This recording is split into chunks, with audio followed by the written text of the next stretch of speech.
Happy evening. Happy Happy evening. evening. As we all are aware that we have Dr. Koustubh Radkar with us.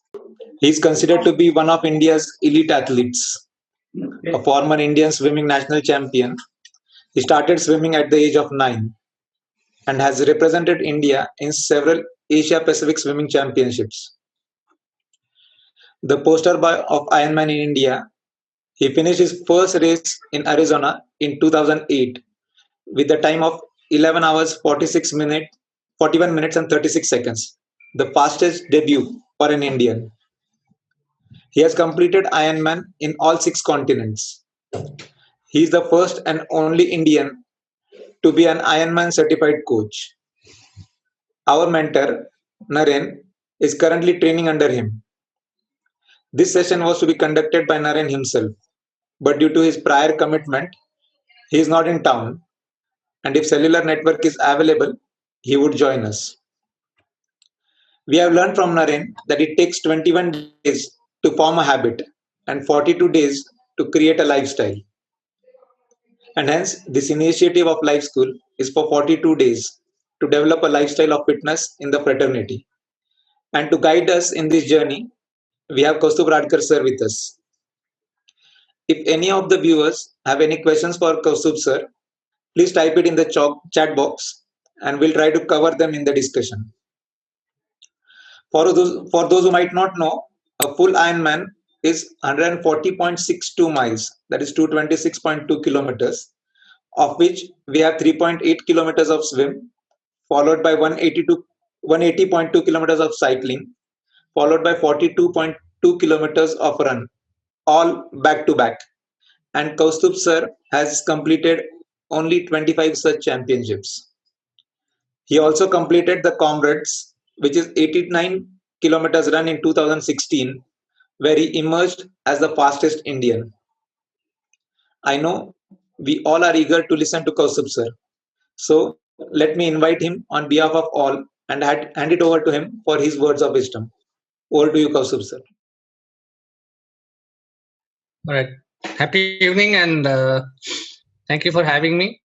So I'm going to share some of my journey, share some of the things that have worked for me. I know some of you are either in the middle of this new fitness journey, or some of you may be looking for a little more inspiration, little more motivation to keep going. I know sometimes.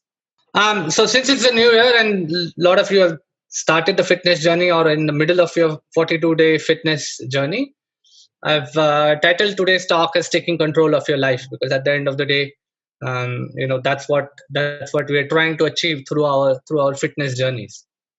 So my personal journey, although Pankaj explained who I am, what I've done, I'm a very simple guy. And when I do this talk for schools, for colleges, even for several groups like yours, the common question I get is, "Are you the Iron Man from the movie?" And the answer is no. What the Iron Man is that it's a simple race. It's a triathlon. It starts with a 3.8 kilometer swim, and that swim happens in any place besides a swimming pool. So either a sea, a river, or a lake, and each place has its own challenges. Obviously, in the swimming pool, you can see the surface. In the swimming pool, you can tell where you're going.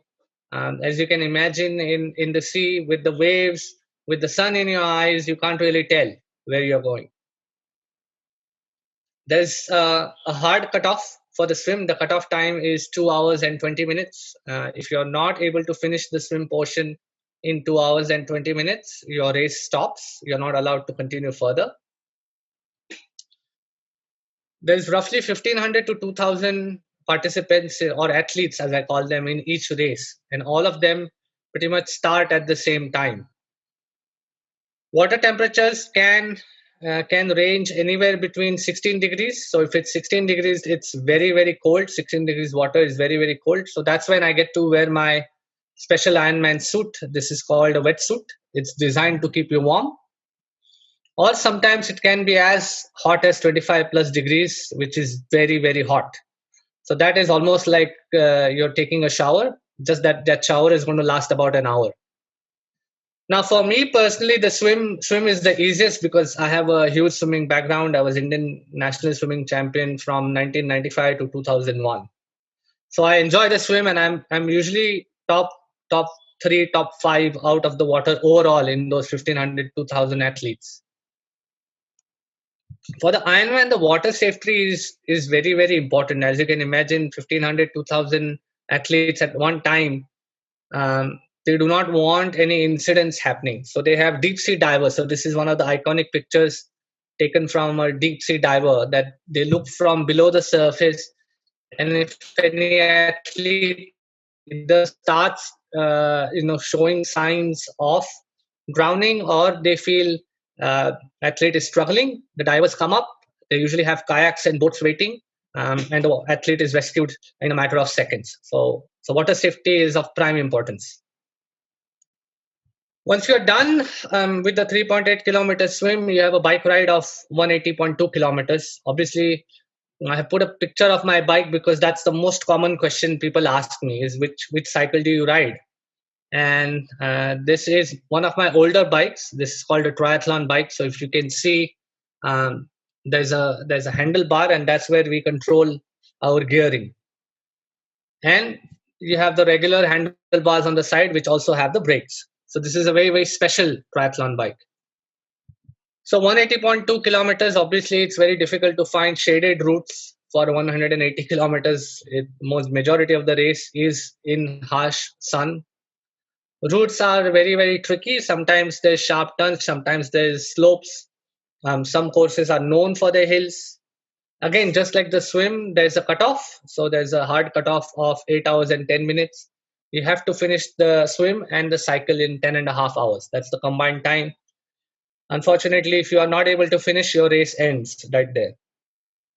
The important thing is that a lot of people, when they see the bike, they compare it with the Tour de France, where if an athlete gets a puncture, there's a team car that comes right next to the athlete, and someone steps down and fixes the puncture or gives the athlete a new bike or a new wheel. None of that happens during an Ironman race. If you have an issue, it is expected you will fix it yourself. And issues typically are either you get a puncture, or you get a mechanical issue, as if your chain drops or your seat falls.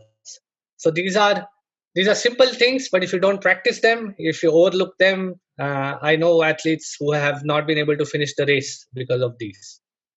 Once you're done with the swim and the bike, you have a run, which is called a marathon. So 42.2 kilometers. Again, just like the swim and the bike, there's a maximum time given. The maximum time given is 6.5 hours. It is on the run where your mental strength really comes into picture. And it is said, whether you are a amateur athlete like I am, or an elite athlete, or a professional athlete, it is on the run is if you're strong, if you're especially mentally strong, you can carry on and finish the race. If you are not mentally strong, you either walk, or at certain cases you have to let go of the race. And it is said on the run that you can crawl, you can walk, you can jog, or you can run. It comes down to whatever you can do that day to see the finish line. This picture is from the World Championship. It happens on the second Saturday of October. It's held in Kona, Hawaii. So if you are able to do the swim and the bike and the run in under 17 hours, you get the title of the Ironman. Again, this is my finish line picture at the 2017 World Championship. Now, this Ironman race is obviously held on 6 continents. Unfortunately, you cannot have it in Antarctica. So Asia, Australia, Europe, North America, South America, and South Africa is where the race is held. It's held in 40 different countries worldwide. Just like I said before, the World Championship is held in Kona, Hawaii, second Saturday of October. Now, the maximum time given is 17 hours, but there are certain races in Europe, like Ironman Frankfurt, where the maximum time is 15 hours. So it's a little under what the maximum time of 17 hours is. That usually varies by the city limits. So certain cities in Europe especially have limits on crowd gatherings, up till what time crowds can gather. Each year, usually 50,000 plus athletes become Ironman for the first time. And the history of this race is that in 1978, so about 43 years ago, a Marine, John Collins, and his wife, Judy Collins, wanted to create the toughest one. They wanted to be just a swimming race or a cycling race or a running race. They wanted it to be a triathlon. And that's when they came up with the concept of Ironman. And in Hawaii, where the World Championship starts, there's a big boulder where it's written that you swim 2.4 miles, you cycle 112 miles, you run 26.2 miles, you become an Ironman, and then you brag the rest of your life. So when I did my first race in 2008, my goal was to be the first Indian to do so. I was, like I said, I was a former Indian national swimming champion. My swimming career took me to the United States. I was recruited by a Division II swimming school, so Indiana University of Pennsylvania. I went to college there. I did my undergraduate degree with them, and I was also representing my university, so that gave me scholarship. After my swimming career ended, I landed up taking up running, so I became a long distance runner in 2006. I ended up doing my first marathon, which was the New York City Marathon. And then I wanted to give myself an even bigger challenge. And that's when my friends had told me about this Ironman race, and they had told me that you have the swim credentials, you have the run credentials, you just have to add the cycle. And that's how my Ironman journey started. When I started, I wanted to do one race, which is what most people do. It's on their bucket list.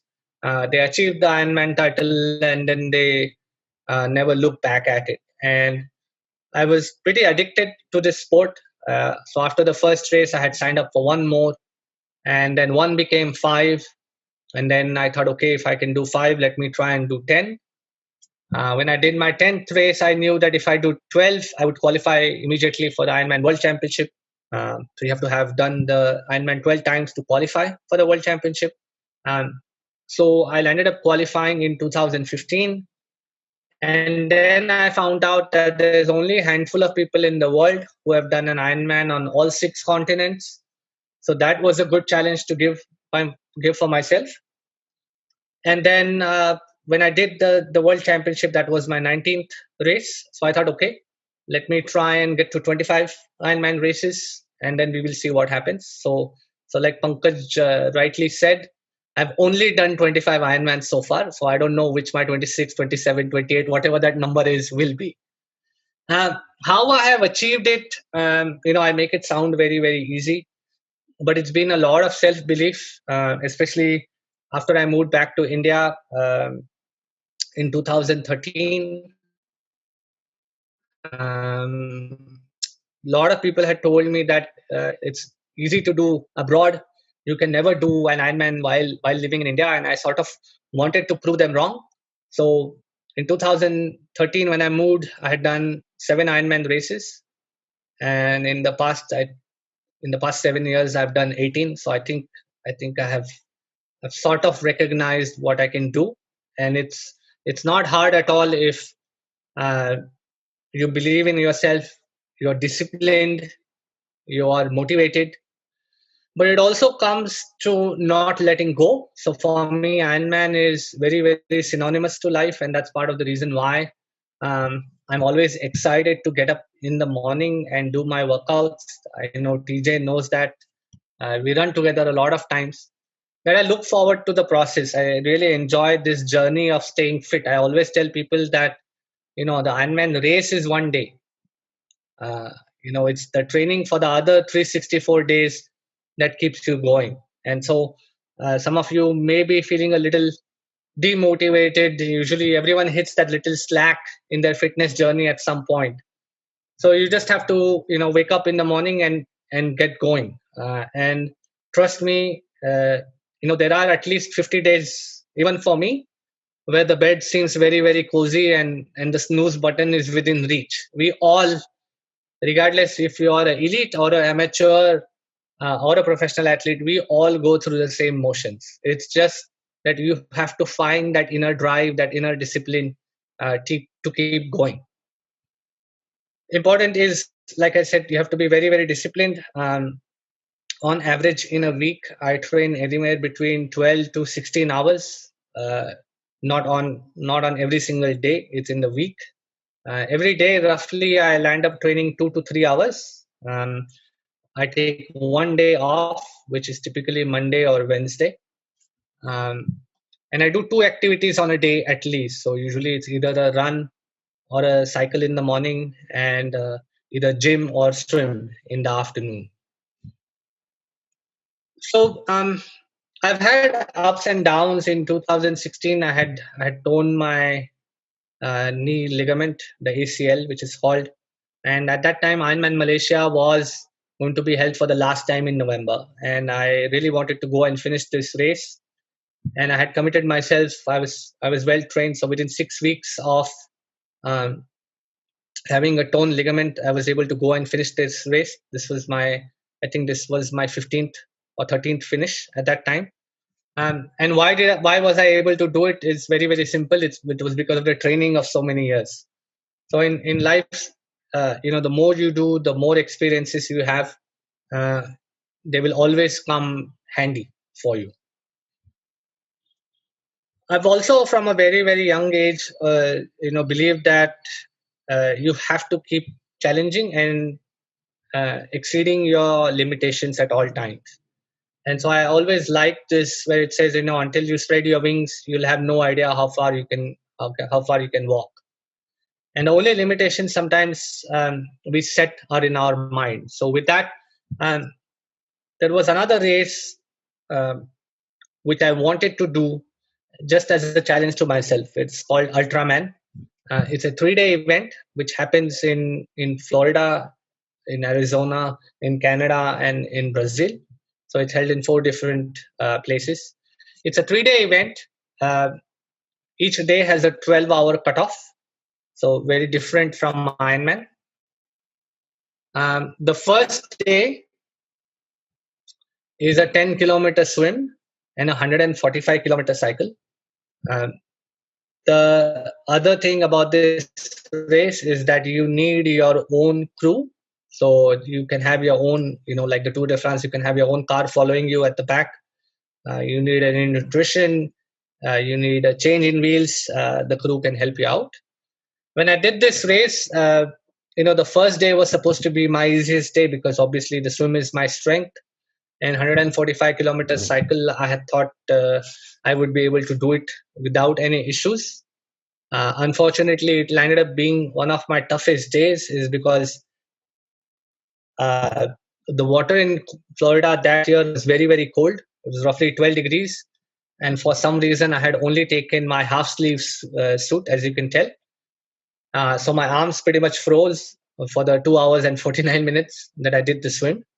But the issue was I ended up drinking a lot of water, and that lake water caused issues with nutrition later on. Plus, I wear contact lenses, and one of my contact lenses had torn during the swim. So I was literally blind through half my eye for at least for a good 4 hours of the bike, because although I had a new contact lens in the car, my eyes had become so irritated I couldn't even put the new one in. I was able to finish the first day in 8 hours and 59 minutes. I was under my goal. The second day is a 271-kilometer bike ride. That was supposed to be my most difficult day, and it turned out to be that was my easiest day. I had no issues at all. The third day is what everyone falters. It's an 84.4-kilometer run, again to be finished in 12 hours. That was meant to be my best day, and as if you can see in the picture, I look in great spirits. This is almost coming to the halfway point, and at the halfway point, I had kept a change of shoes, and I remember putting them on, and my feet had swollen up because the shoes felt very, very tight, and I had no idea what was happening. And as the last 40 kilometers started appearing, my entire foot had swollen, my ankles had swollen, my calves had started to swell. I was starting to get short of breath and starting to wheeze, and I had no idea what was happening. Um, Fortunately, uh, I make myself a promise before the start of any race is to see the finished line at any cost. So I was able to do the run, which was supposed to be my best day, and had expected I will finish the 84 kilometers in about 10 hours. It took me 11 hours and 25 minutes that day. And when I showed my legs to the doctor, they told me I had stepped into a pile of ants somewhere around the half marathon time, and had picked up a really bad allergic reaction. So again, these races teach you a lot about yourself. In life we all go through these situations where um, you cannot control certain things; they just happen to you. What you can control are your actions, and this is where your desire and your motivation to continue uh, can be the difference, as it was in my case. um, and I always tell people that sometimes life puts you in situations where you have to hit back, and this was one of my situations where I had the opportunity to hit back and finish the race strong. I was the fastest Indian um, ever in 2017 at Ultraman. So in 2013, I moved back to India, and all my education is in the medical field, in the health sciences field. Uh, I have a MBA, PhD in healthcare administration and management, and so the idea was for me to move back and start my own clinic for rehabilitation of people with cancer and heart disease. But as soon as people found out that I had moved back, a lot of people started asking me about coaching them, either for triathlons or for running. And that's where, although Radstrong was founded, that's my coaching venture, was founded unofficially in 2010. In 2014, we officially made it like a brand. So that's what I do full time now. When I initially started Radstrong triathlon coaching, I'd given myself a target that I will create 100 Indian Ironman athletes by 2020. Uh, Obviously, everyone knows what happened from March last year. Unfortunately, none of the Ironman events took place. So I'm stuck at 99, but I'm 100% sure this year I will at least have 50 or 60 more Ironman athletes that are just waiting for the world to open up. At Radstong, we do several different things. You don't necessarily have to be a really fit person to join us. We coach anyone wanting to run their first 5K to qualifying for a Boston marathon, or running their first marathon, or doing their triathlon. We are considered to be one of India's most premier coaching brand, obviously, because of the education and the experience I bring. Last year, I was certified by the International Olympic Committee about the drugs in sports program, which is to prevent doping in sports. So I'm one of the most fortunate people in the world. My passion has become my profession, and I really hope that I have at least inspired or motivated some of you uh, to continue on with your fitness journey, even if your 42 days end. Sky is the limit. Don't stop. 42 is just a brief number. So with that, I will stop, and then I will be very happy to answer questions. It just feels so nice to listen to you. So inspiring. For a lot of us, as you rightly said, doing one Ironman itself is a task, is a lifetime achievement. And when you have done 25 and you still plan to go ahead, hats off to you. Uh, to all the viewers, you can start keying in your questions. Okay, let me start. So, what do you think is the minimum time frame that would be required to prepare for a triathlon? It comes down to your base experience with all three sports. For majority people, especially living in India, swimming is a challenge because what majority people get taught is life saving. They don't get taught the right swimming technique. So if you can master the swim technique, cycling is very easy to learn. Most of us have done it as growing up, and then run. Anyone can run. So you give yourself a good 6 to 9 months. That's a decent enough time to learn swimming and then get into your triathlon journey. There's there's a lot of confusion about diet one should follow. What is your take on it? I think I don't like the word diet. I like the word. I like two words. I like the word moderation and eating healthy. If you eat home food, majority of our Indian food. Again, I talk about this in all the all the lectures I give. Is that we are very blessed. We have fresh fruits, fresh vegetables that we get daily. Very few times what we cook dinner is repeated for lunch. Unlike other Western worlds, processed foods is not really an option for us.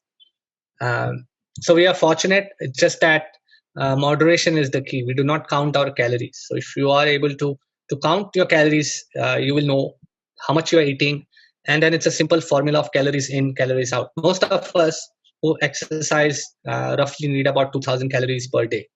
And the fun exercise I give people is that just count your calories tomorrow between breakfast and lunch.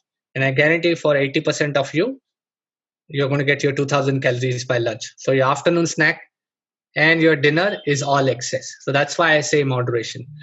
Eat good stuff. Eat fresh fruits every day. Eat at least one green leafy vegetable every day. Then you don't necessarily have to go on a diet. Thank you so much. So one more thing, you are the only Indian to finish Ironman World Championship at Kona. It is supposed to be the toughest of all. Can you just talk a little about it? I was the only Indian. Now, fortunately, there's actually, I think, two other Indians who have finished it. There's one Indian who's going this year, so it's good. Uh, it feels good to be the first and to have all these tags. But as a coach or as an athlete and as a human being, I think if records are not being broken, then you're not giving justice. So it's always good to encourage more people into the sport, right? And more Indians to get into the elite category of any sport. And so triathlon, the World Championship in Kona, like I said, it took me 12 Ironmans to even qualify for it. And then I had to wait a year and a half to actually go to Kona. That race was a disaster for me right from the start. My bike was broken going into Kona, and Scott was my sponsor. Scott did not have a stall, so the one of the key parts of the bike was half broken. So I was sort of in a challenge against myself. I had a very bad swim. It was actually my slowest swim till date. The water was very choppy, and it's sea water. I ended up drinking a lot of the water, and I was throwing up. So I was vomiting right from the start of the bike. Plus, I had to stop every few kilometers and fix that broken part of the bike.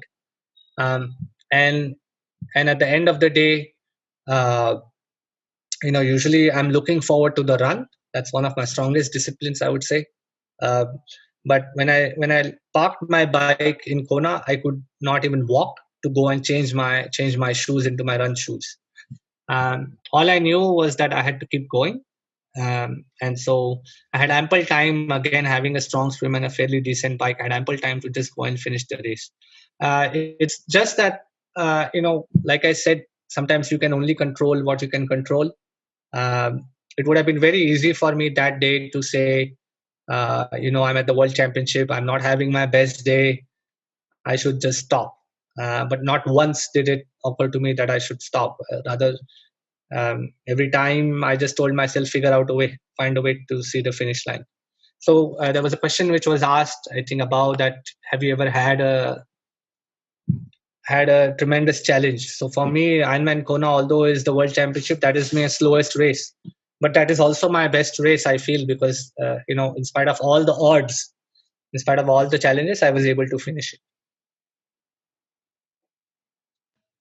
Wow, sounds so thrilling. uh, there's a question which is again, what's your take on plant-based protein supplements? I don't like the word supplement again because supplement means that if you can't get it through your diet, you are relying on it. Um, and um, if you're as it is going to get a supplement, might as well eat the natural form of plants, right? Might as well have the dal and your lentils or paneer or tofu. If you are going to go plant, why would you add a powder? Unless it's a matter of convenience that you want to have your protein immediately after a workout and you have to go to work or something like that. So in that case, yes, I will say then yeah, sure, you can have whey or a plant-based protein, but the word supplement itself means that if you can get it through your diet, then you don't need the supplement.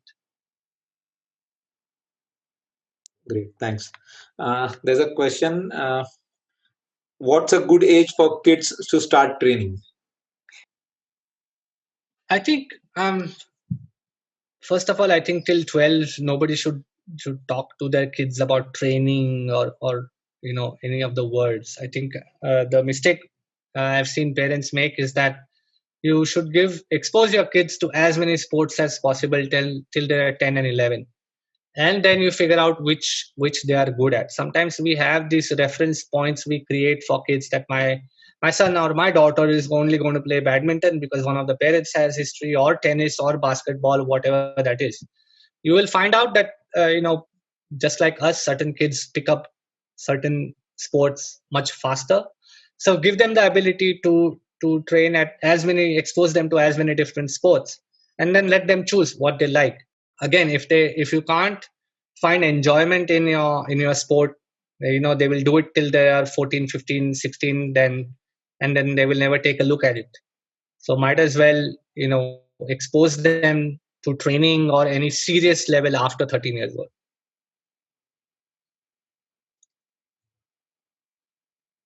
Yeah, actually, a lot of parents want their kids to play the sports that they wanted to play.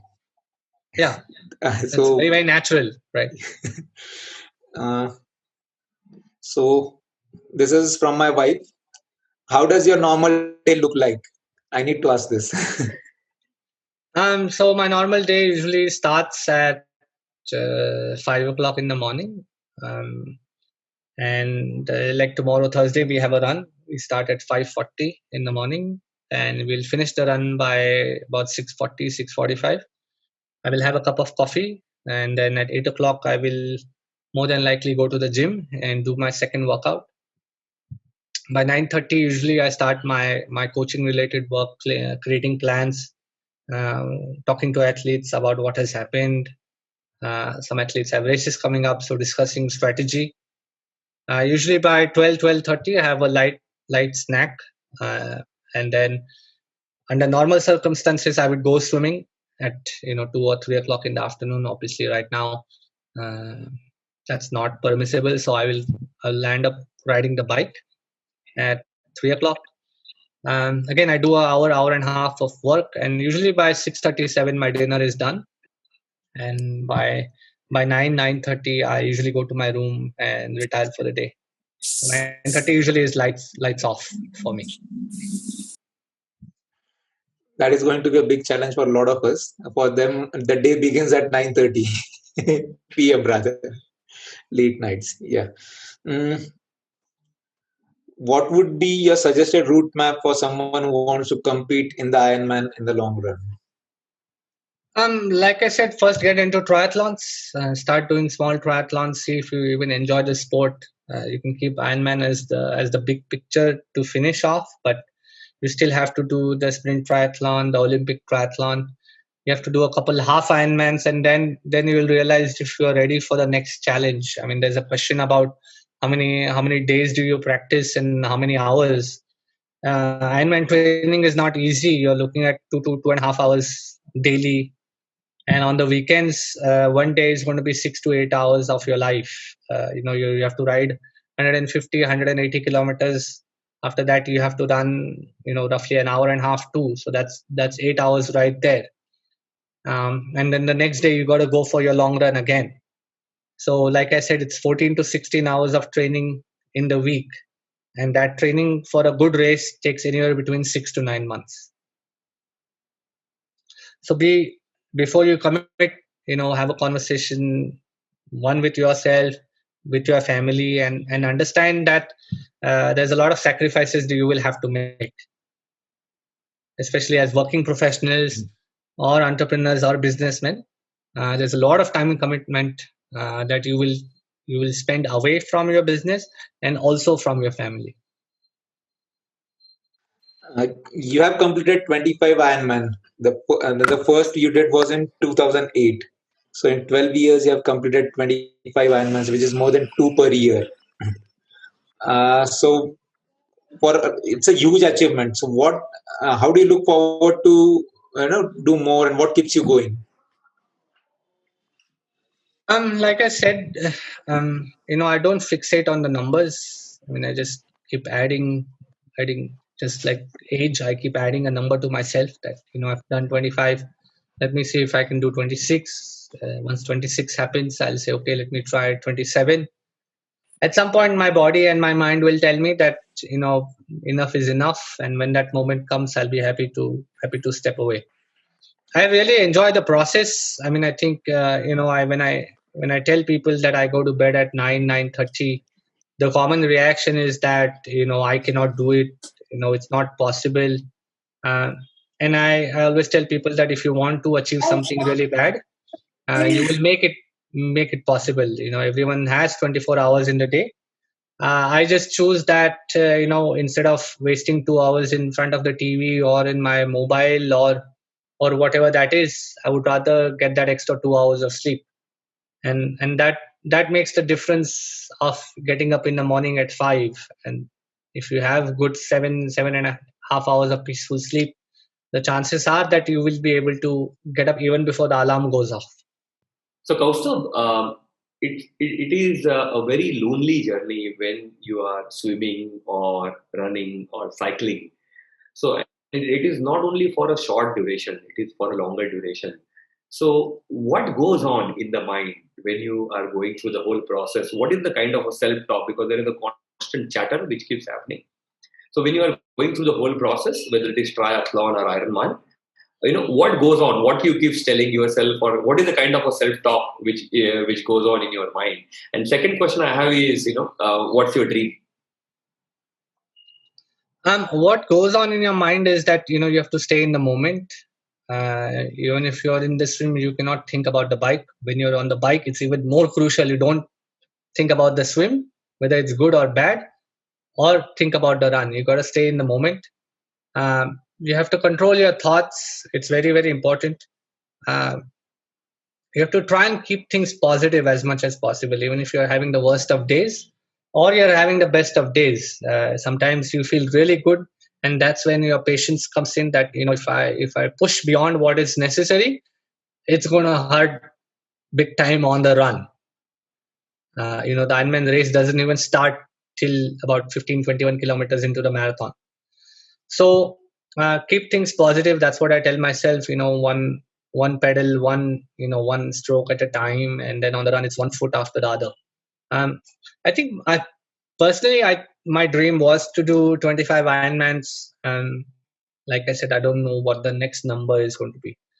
My dreams now are more for my trainees. I want them to be in the best shape of their life. And during the lockdown, I created two programs because there was just so much negativity around that I wanted my trainees especially to make an impact on their own life. So I named the program as Impact. And so I'm trying to get them to break any mental hurdles they had set up for themselves. And those hurdles aren't necessarily about time. It's not always about time, but there were people who never imagined they could run 10 kilometers, and they're happily doing 10 kilometers. That's more than enough. Someone's asked a question now, what is my measure of fitness? If you can run 10 kilometers, not every day, hafte mein 3 or 4 times, you are fit. That's all you need. So for me, majority of my dreams are now through my athletes. Ritesh, your question? Hi, good evening. Thank you very much. We are fortunate enough to listen to you, Kaustubh sir. My question was, how did you magnify your goals? Because you said कि मैंने पहले 5 किए, फिर 10 किए, फिर 15 किए. And what was that biggest why? Because as we always say, if your why is clear, how becomes easy. तो आपने वो कैसा goal magnify करते गए आप?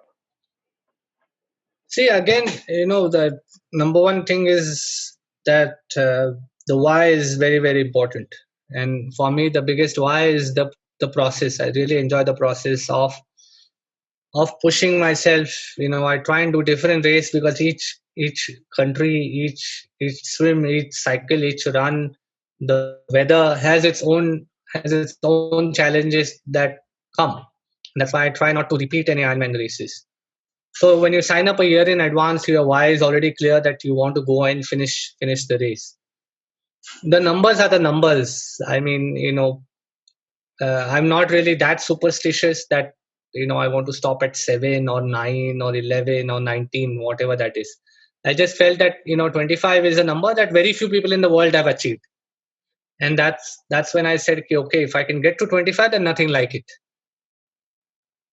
And the person who beats my record is going to have to work very, very hard to beat it. And there's a lot of gratification in making someone work very, very hard to beat your record. Thank you so much, sir. We have a question. What is necessary for getting good sleep? So there's a lot of things. What time do you eat your dinner, right? So a lot of people, unfortunately, and it used to happen to me as well, that I could not, for one reason or another, eat till 8:30 or 9. And then by the time you actually go to bed, it's 10:30, 11. Then you either land up reading or watching TV, and before you know it, it's 12:30, 1 o'clock in the morning. So try and eat as early as possible. Number one, try and have a light dinner.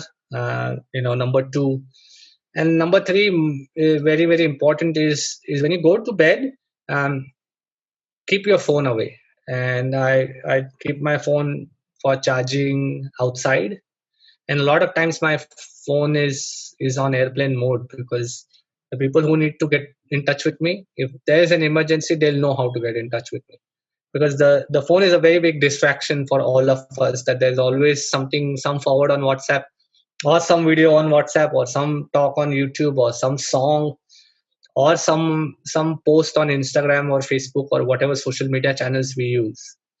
And that distraction will then subconsciously affect your mind. So if you can control your mind and your thoughts, you are set. Although I have a workout tomorrow morning, when I go to bed, I have a clear vision how I'm going to do the workout, what time I'm going to wake up, what I'm going to eat, so that journey for the next day morning has already started when I go to bed. And it can only start if you sleep with a clear mind. Thank you for this. One more question. How does one decide what kind of exercising is good for their body type?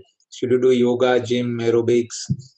I always tell people that everyone is different. You have to find out what works for you. But if you look at exercise as punishment, and if you look at exercise as something you have to do and you have to force yourself to do, that's not good. Exercise is something that should come from within.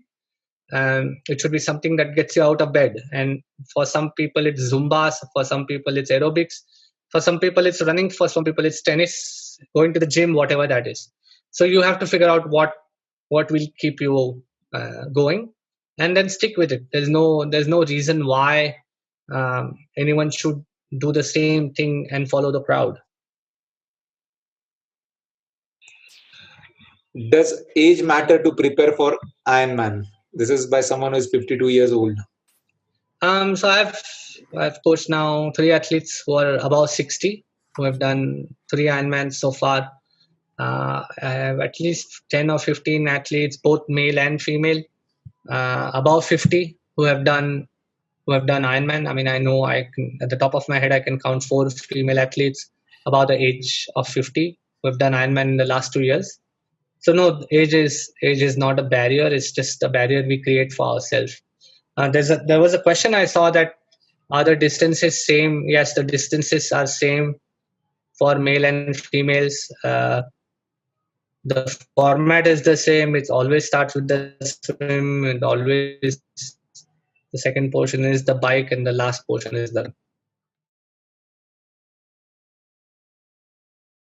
Any tips for a beginner to start their journey and practice for a full marathon?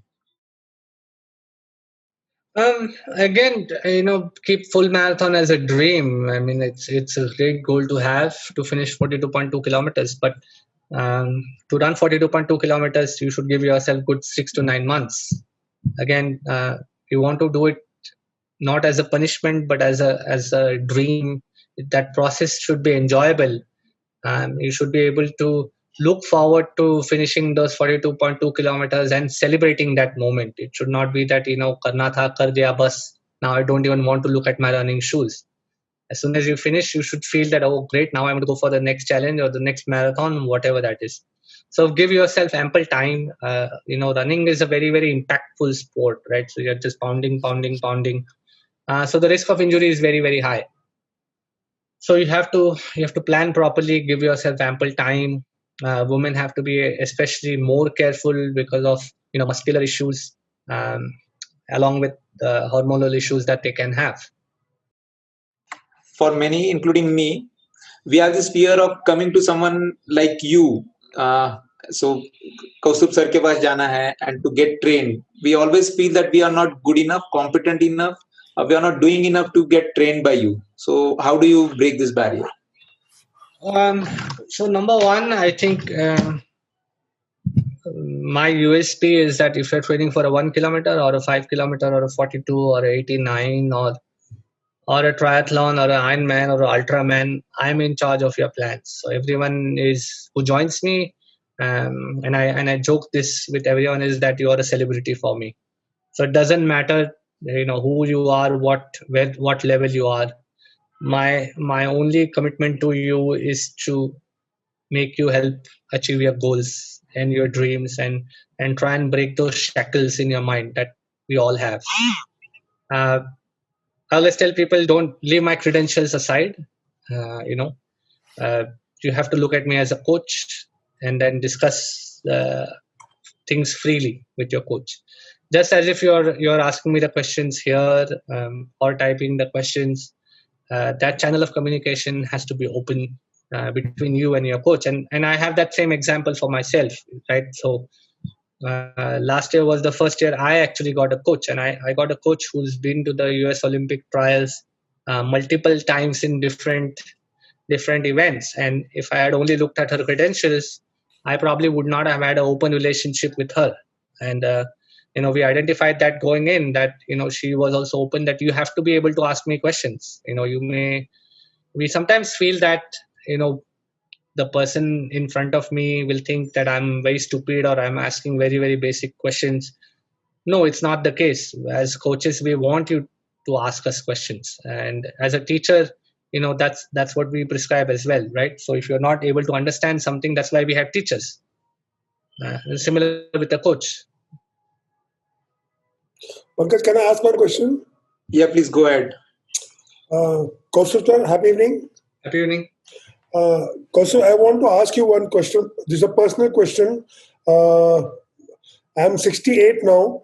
What is the type of exercise which I should continue to remain healthy? And what is the time frame? Because after intensive exercise, you get sore muscles and your recovery rate is slower, definitely, compared to a few years back what I could do. Yeah. So you feel sore, but somehow I push myself and do the exercise. But next day that soreness is there. So I have to really push myself and do my exercises. So what is recovery time? How much should I take? Because my sleeping pattern is good, right? As you said, 9:30, by 9:30, quarter to 10, I'm in bed. And normally by 5:15, 5:20, I'm up. So my routine schedule is good. Home cooked food, no junk food. So all those things I'm practicing. But the basic thing is that recovery time, it takes a long time, and what I should be continuously doing other than running, because I was playing badminton, so I had a torn ligament. So I'm taking care of the legs now. So what do you think should be right for me? So I will give you a very generic answer because it's Yeah. without knowing your history and your background, I cannot give you a time frame. But I think for anyone, you should be having exercise for 5 to 6 days in a week. Yes. Probably given your age, maybe you can exercise for 2-3 days, then take a day break, then again exercise for 2-3 days and take a day break. You should be able to do brisk walking is fine. That should not hurt your knees. Cycling either in the gym is fine or outdoor cycling is fine. Like you rightly said, running you need to be very, very careful of. But you don't necessarily have to run to get your heart rate up. And for given your age, your young age of 68, I think brisk walking is a great exercise for you. So I'm doing elliptical trainer daily. Yeah, so that is again no impact, just like cycling. Yeah. So 45 to 60 minutes of that. 45 to 60 minutes of that. Okay. So I've started cycling also for some time now. So that is also helping me a lot. So good. Thank you very much. Yes. Probably one last question for the day. It's you switched from swimming, which was your comfort zone, to long distance running. How did you come out of that comfort zone, and how did you train yourself in your first big running event? I don't even think I applied that much thought process. I just put on shoes and started running, and I said, okay, I'm just going to run to stay fit. I think we've become too management friendly at times. I think we have started to define ourselves, and I'm not pointing at you, Rupesh, at all. This is a very common question I get, but sometimes you just have to do things. Don't think about it. If you want to go for a run tomorrow morning, don't think about comfort zones and all of this and that. Just go for a run. See what you feel. And if you're going for a run for the first time, leave your phone home and don't put on music. Go and enjoy the run. You will enjoy the weather. You will enjoy the birds chirping early in the morning, and it will put you in a different mood. So I didn't really think that going from swimming to running, I was going outside my comfort zone. I looked at it as a different challenge, as a different way to stay fit. That's all there was to it. I think we really had a great interactive session. On behalf of everyone present and from the Life School fraternity, I thank you, Koustubh sir, for all the inputs that you gave. Yeah, thanks for having me. It was right from your heart, and we are really touched by this. And on behalf of everyone, what I really want to commit is we will all come out a little more fitter than what we were by the end of 42 days, and ensure that it becomes a lifestyle for us. Thank you so much, and good night.